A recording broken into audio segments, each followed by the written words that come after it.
Chhattisgarh state eligibility test 2018 का paper solve करने जा रहा है। ये सॉल्यूशन पार्ट 2 है।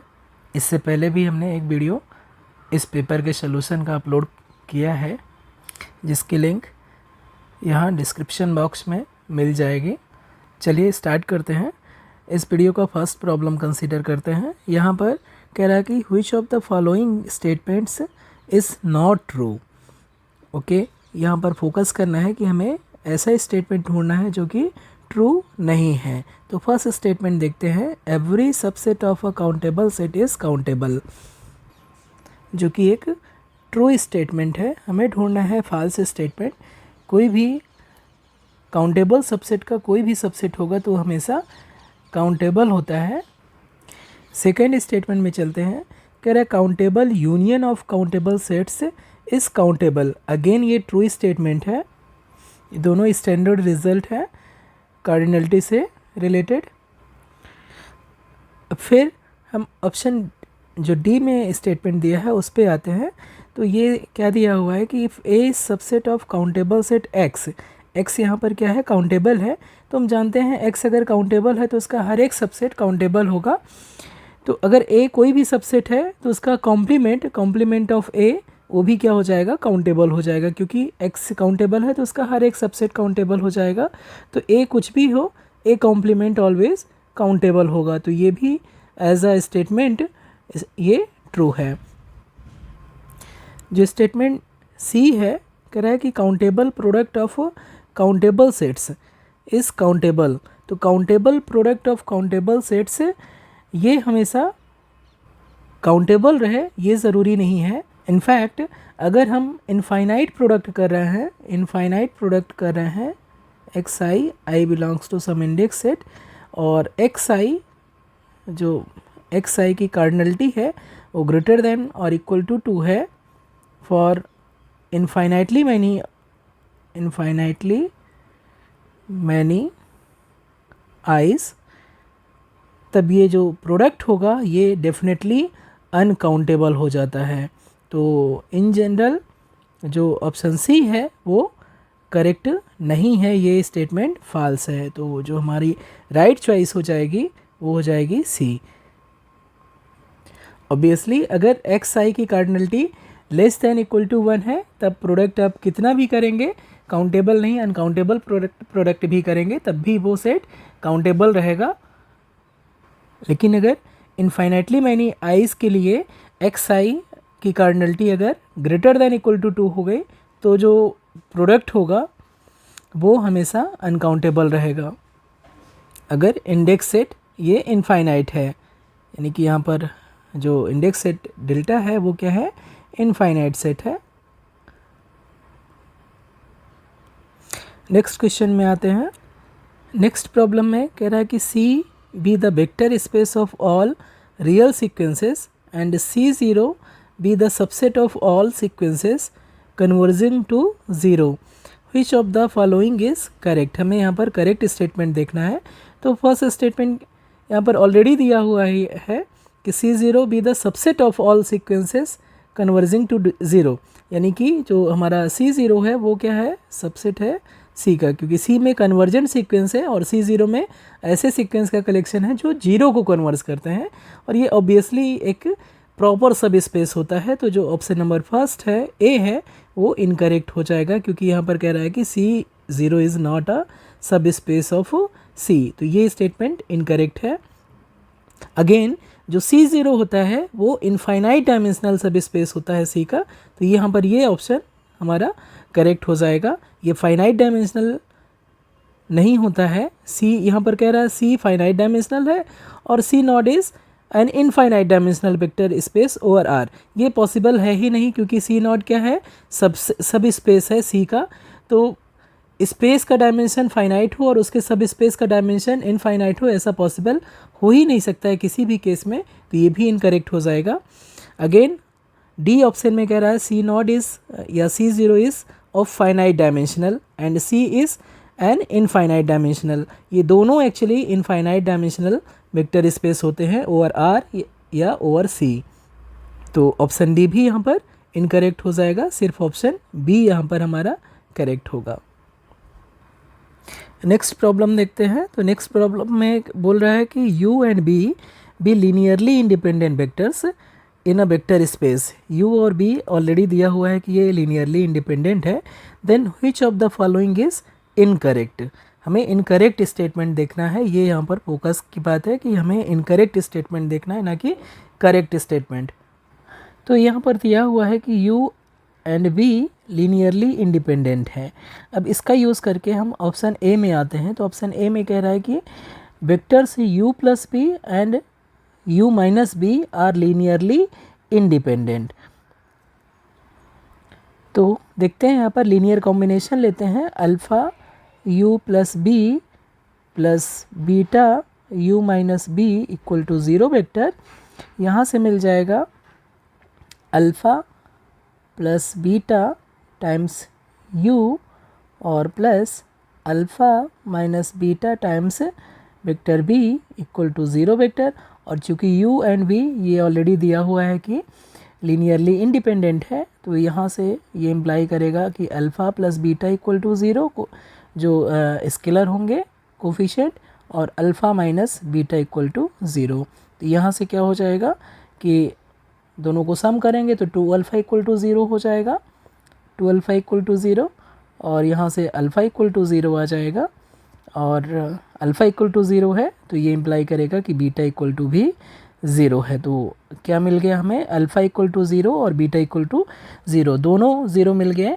इसलिए हम यहाँ पर देख रहे हैं कि कोई भी हम जनरल लीनियर कॉम्बिनेशन लिया था और यहाँ पर जो कोफिशिएंट थे वो 0 हो गए, इसलिए जो स्टेटमेंट है वो क्या हो जाएगा, ट्रू स्टेटमेंट हो जाएगा। और हमें क्या ढूंढना है, इनकरेक्ट स्टेटमेंट ढूंढना है, यानी कि जो फर्स्ट ऑप्शन ए है वो हमारी राइट चॉइस नहीं होगी। नेक्स्ट ऑप्शन में देखते हैं। तो यहाँ पर वेक्टर कह रहा है vectors u v and u plus v are linearly independent. तो इसे चेक करते हैं। ऑब्वियसली ये लीनियरली इंडिपेंडेंट नहीं होंगे ये तीनों वेक्टर, क्योंकि हम u प्लस b को linear combination of u and v express कर पा रहे हैं, इसलिए ये तीनों वेक्टर लीनियरली इंडिपेंडेंट नहीं होंगे। कैसे हम चेक कर सकते हैं, हम लीनियर कॉम्बिनेशन लें, alpha times u plus beta times b और plus gamma times u plus b equal to 0 कर रहे हैं। तो यहाँ से हमें क्या मिलेगा, alpha plus gamma times u और plus beta plus gamma times v equal to 0 vector. और चूँकि u और b यहाँ पर ऑलरेडी दिया हुआ है कि लीनियरली इंडिपेंडेंट है, इसलिए इनका कोफिशिएंट क्या हो जाएगा, वो 0 हो जाएगा, यानी कि alpha plus gamma equal to 0 और साथ में beta plus gamma equal to 0। अब यहाँ से अगर हम देखें फर्स्ट से सेकंड को सब्ट्रैक्ट कर दें तो हमें मिल जाएगा alpha minus beta equal to 0। अगर बीटा कोई भी, फॉर एग्ज़ाम्पल हम कोई भी नॉन ज़ीरो नंबर ले लें, बीटा इक्वल टू 1 ले रहे हैं, तो अल्फ़ा इक्वल टू क्या आ जाएगा, अल्फ़ा इक्वल टू भी 1 आ जाएगा।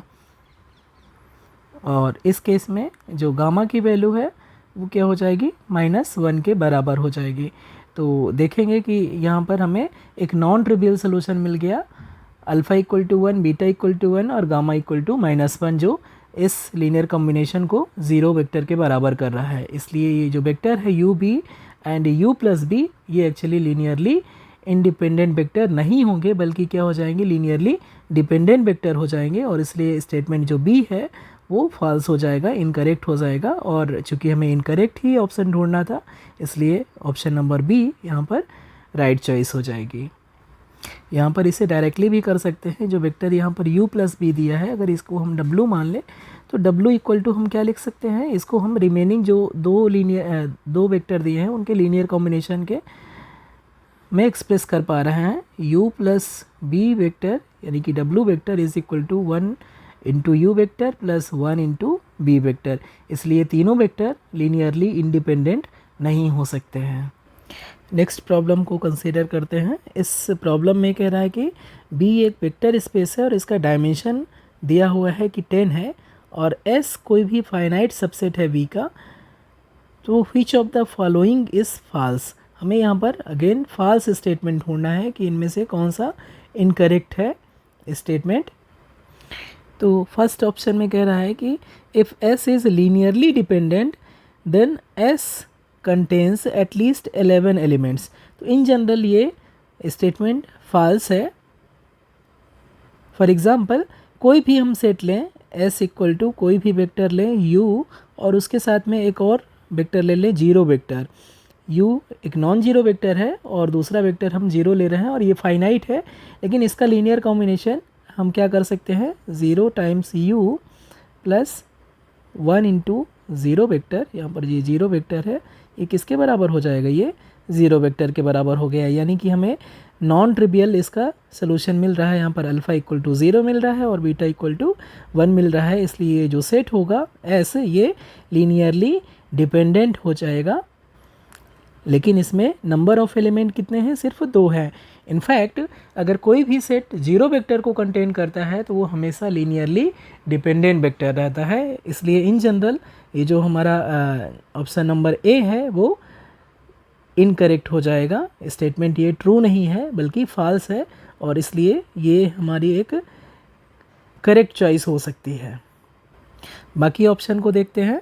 तो सेकेंड ऑप्शन में कह रहा है कि if S is linearly dependent then S contains at most 10 elements. तो ऑब्वियसली ये भी स्टेटमेंट इन जनरल इनकरेक्ट है, ये फॉल्स है।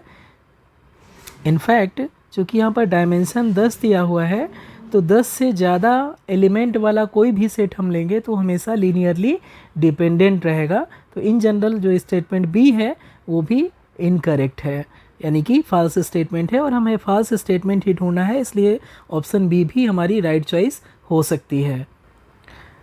नेक्स्ट स्टेटमेंट देखते हैं।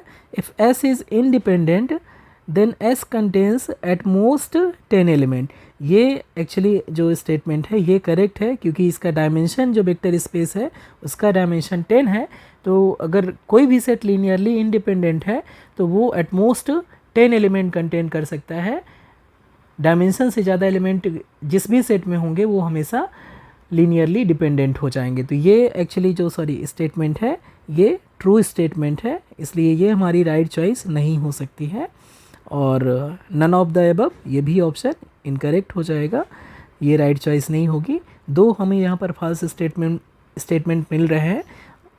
स्टेटमेंट जो ए है ऑप्शन ए में और ऑप्शन नंबर बी में, ये दोनों स्टेटमेंट एक्चुअली फॉल्स है, इसलिए इन दोनों में से कोई भी ऑप्शन आप टिक कर सकते हैं।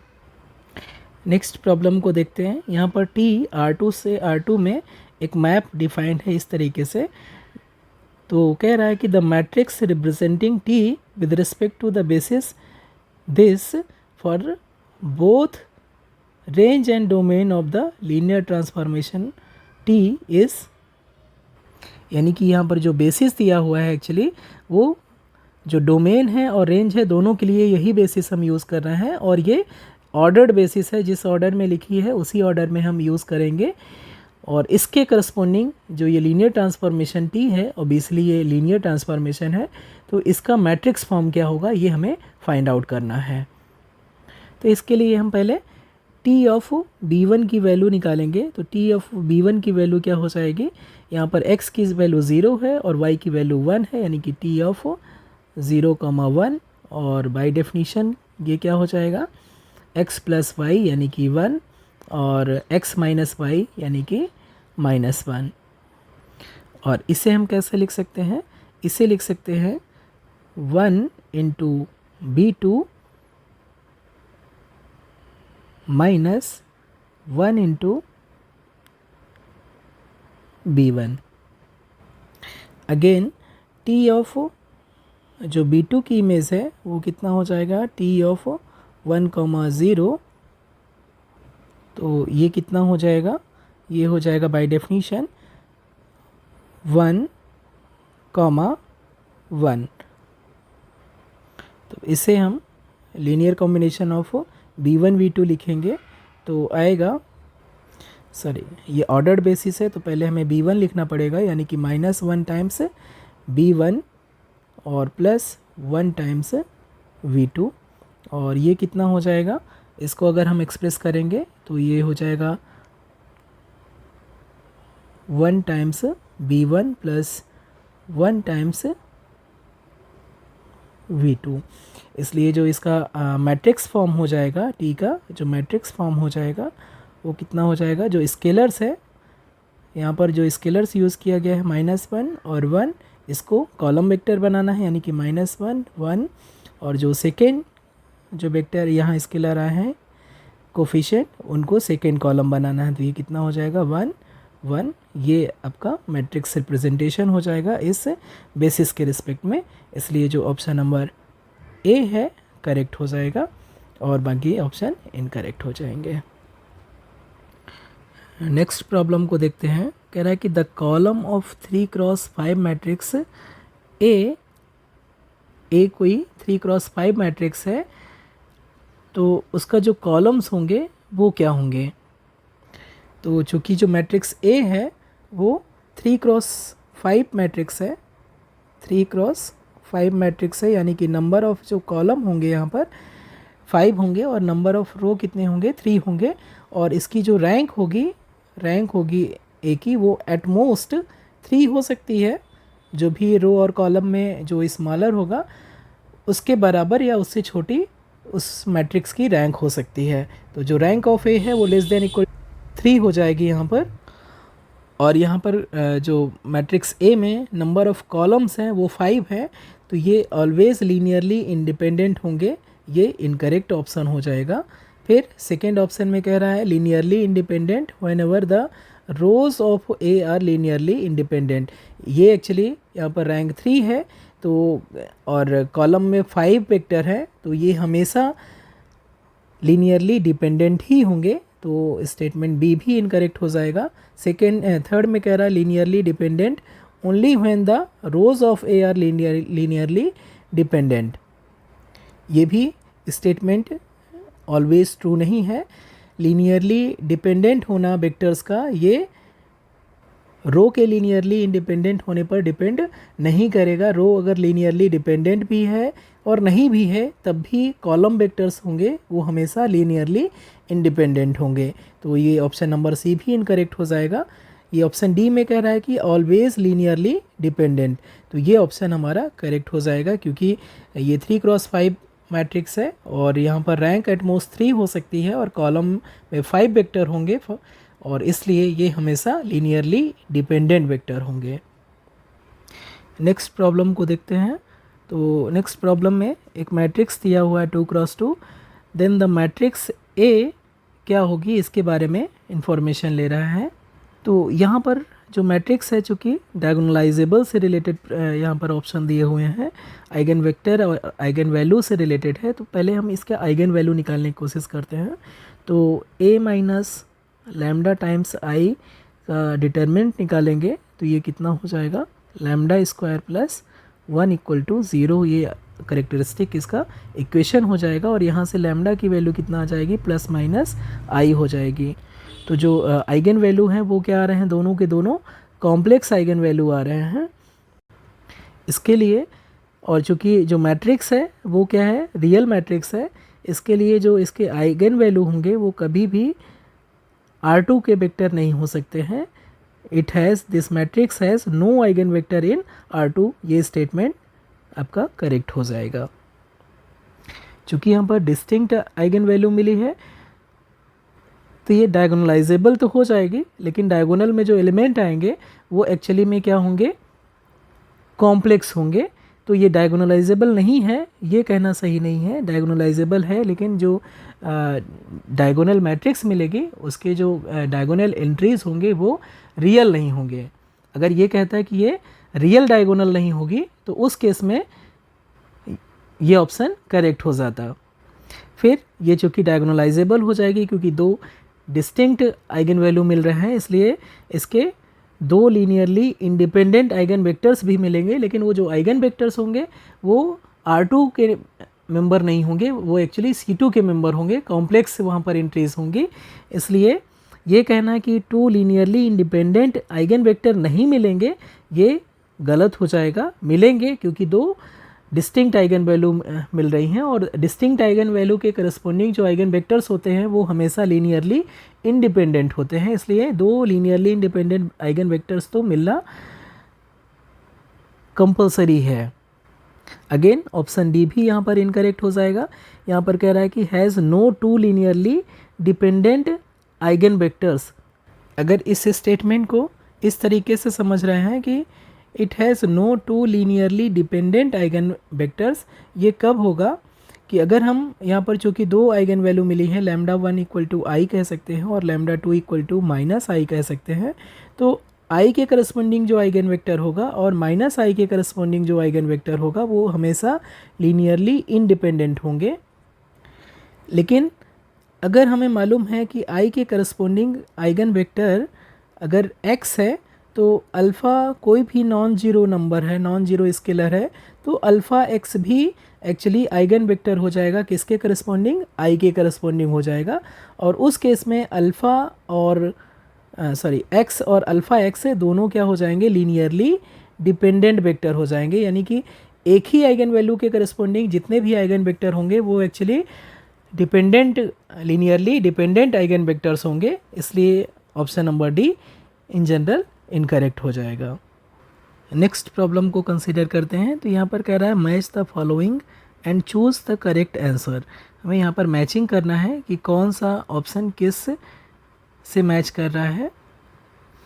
तो यहाँ पर कह रहा है कि first, every linearly independent subset of a finite dimensional vector space B over field F is part of the basis of vector space B. अगर कोई भी सेट है लीनियरली इंडिपेंडेंट है तो हम उसको एक्सटेंड करके उसको बेसिस बना सकते हैं। और ये थ्योरम क्या कहलाती है, एक्सटेंशन थ्योरम कहलाती है कि कोई भी अगर लीनियरली इंडिपेंडेंट सेट है तो उसको हम फाइनाइट डायमेंशनल स्पेस में एक्सटेंड करके बेसिस बना सकते हैं।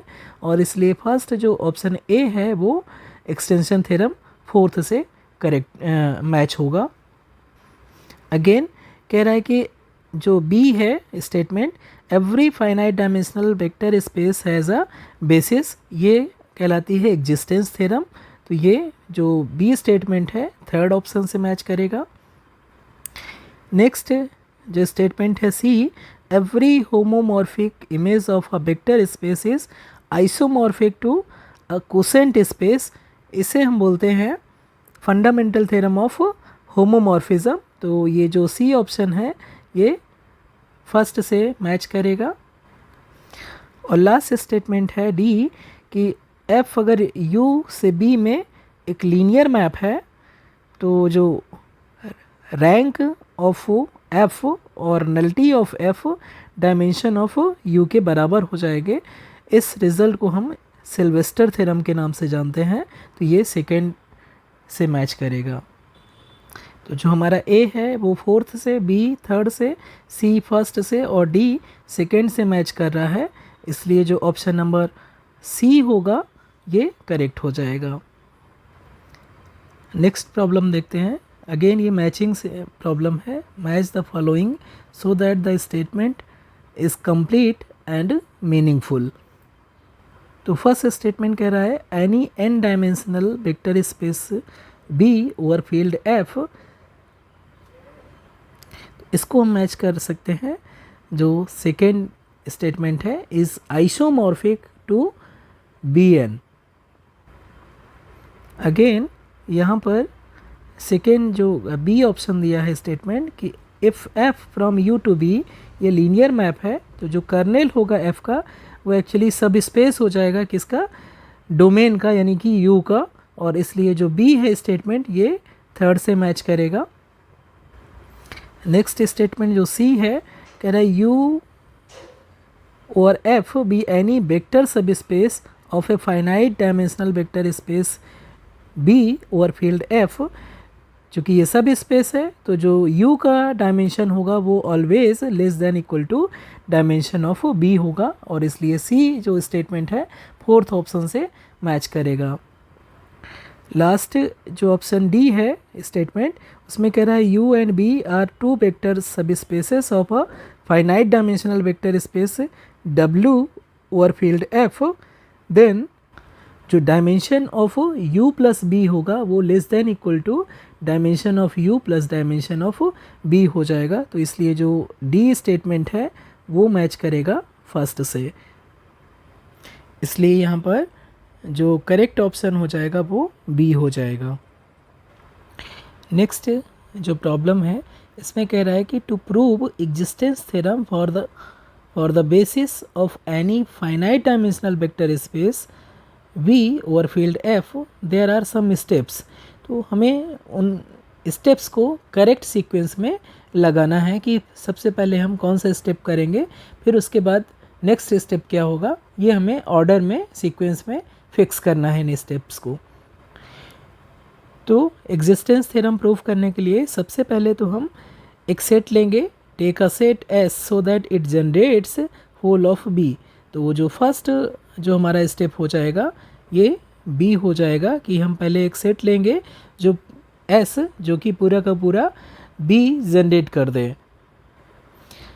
फिर नेक्स्ट स्टेप क्या होगा, चूँकि ये लीनियरली डिपेंडेंट हो सकता है या लीनियरली इंडिपेंडेंट हो सकता है। अगर जो सेट S है अगर पूरा B को जनरेट कर रहा है और ये लीनियरली इंडिपेंडेंट हो गया तो वही बेसिस हो जाएगी। और अगर ये लीनियरली डिपेंडेंट है तो इसका मतलब एक वेक्टर मिलेगा अल्फ़ा के, जिसको हम लिख सकते हैं linear combination of its preceding once.